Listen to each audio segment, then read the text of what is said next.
বহুল আকাঙ্ক্ষিত 23 তারিখের সংবাদ সম্মেলনে অংশ নিতে ভারত সরকারের সর্বোচ্চ নিরাপত্তায় ইতিমধ্যে ভারতের রাজধানী দিল্লিতে পৌঁছেছেন সাবেক প্রধানমন্ত্রী ও বাংলাদেশ আওয়ামী লীগ সভাপতি শেখ হাসিনা।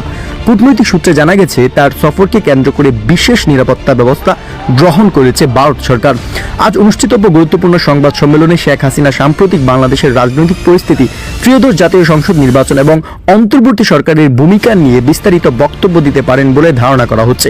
রাজনৈতিক বিশ্লেষকদের মতে এই ভাষণ দেশের বর্তমান রাজনৈতিক প্রেক্ষাপট অত্যন্ত গুরুত্বপূর্ণ এবং তাৎপর্যপূর্ণ হতে যাচ্ছে। জানা গেছে, শেখ হাসিনার আজকের ভাষণ লাইভ সম্প্রচারের মাধ্যমে বিভিন্ন টেলিভিশন চ্যানেলে সরাসরি দেখা যাবে। দেশ বিদেশের গণমাধ্যমের ব্যাপক উপস্থিতি থাকবে এই সংবাদ সম্মেলনে। ইতিমধ্যে আন্তর্জাতিক সংবাদ মাধ্যমগুলোর আগ্রহ চোখে পড়ছে দেখার মতো করে। আওয়ামী লীগ সংশ্লিষ্ট সূত্রগুলো বলছে, শেখ হাসিনা তার বক্তব্যে গণতন্ত্র, নির্বাচন এবং রাজনৈতিক অধিকার নিয়ে স্পষ্ট অবস্থান তুলে ধরবেন। একই সঙ্গে আওয়ামী লীগকে নির্বাচন থেকে বাদ দেওয়ার অভিযোগ এবং দেশের সাম্প্রতিক পরিস্থিতি নিয়েও কথা বলার সম্ভাবনা রয়েছে।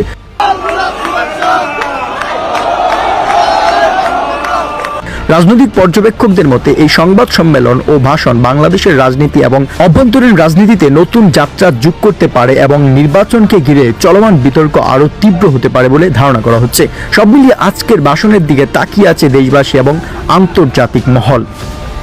প্রথিতযশা সাংবাদিক শেখর গুপ্তের অনলাইন সংবাদ মাধ্যম দ্য প্রিন্টে একটা এক্সক্লুসিভ ইন্টারভিউয়ে বিশেষ সাক্ষাৎকারে শেখ হাসিনা বলেছেন যে ভয় দেখিয়ে ভোট হতে পারে না।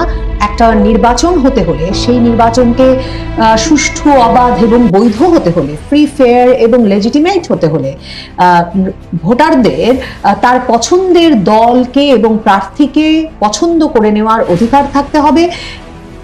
বিএনপি জামাতের প্রার্থীরা যেভাবে, নেতাকর্মীরা যেভাবে মানুষের ঘরে ঘরে গিয়ে তাদেরকে সহিংসতার ভয় দেখিয়ে অথবা ভাঙচুরের ভয় দেখিয়ে, ডিস্ট্রাকশন অথবা ভায়োলেন্সের ভয় দেখিয়ে ভোটে আসতে বলছেন বা ভোট দিতে বলছেন, এভাবে ভোট হতে পারে না।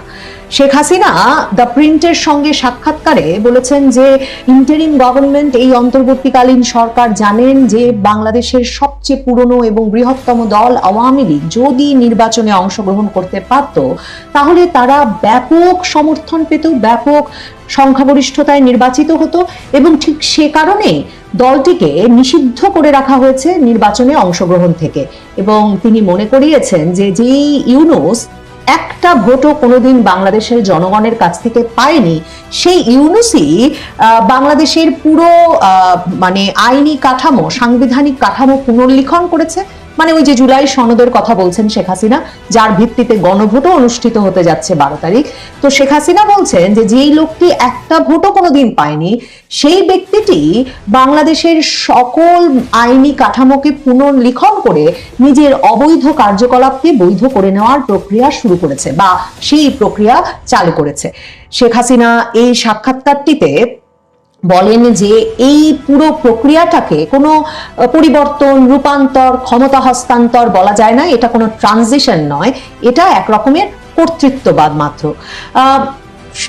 দ্য প্রিন্ট এই আলাপটি করেছে শেখ হাসিনার সঙ্গে যে ডক্টর মোহাম্মদ ইউনূস তো বারবার বলেছেন যে তিনি আওয়ামী লীগকে নিষিদ্ধ করেন নাই। তিনি বিভিন্ন আন্তর্জাতিক সংবাদ মাধ্যমে, আপনাদের মনে থাকবে যে ডক্টর ইউনূস বারবারই বলেছেন যে তিনি আওয়ামী লীগকে তার সরকার নিষিদ্ধ করে নাই, আওয়ামী লীগের রাজনৈতিক কার্যক্রম নিষিদ্ধ রয়েছে।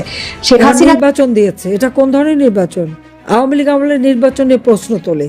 কই, আমরা তো কোনো দল নিষিদ্ধ করিনি, নির্বাচন করতে পারবে না। বিএনপিকে কি আমরা নিষিদ্ধ করেছিলাম? আমরা নিষিদ্ধ করি নাই। বিএনপি নিজে ইলেকশন করেনি, কেন করেনি? এটা খুব স্পষ্ট। 2008-এ যে নির্বাচন, সেই নির্বাচন নিয়ে তো কেউ প্রশ্ন উঠাতে পারে না। সেই নির্বাচনের রেজাল্টটা কি ছিল?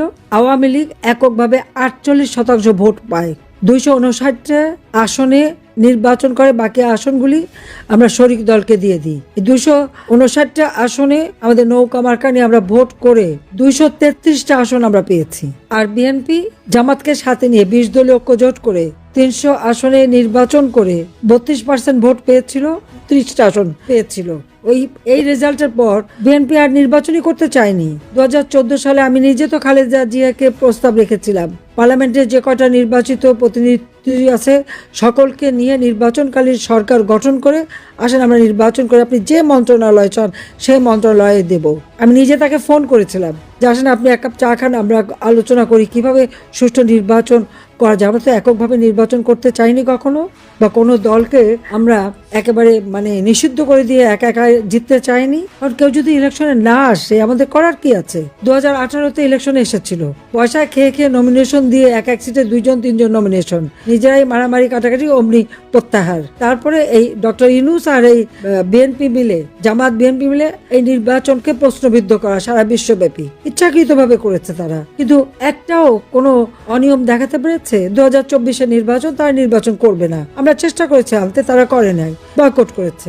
আওয়ামী লীগ নির্বাচন করে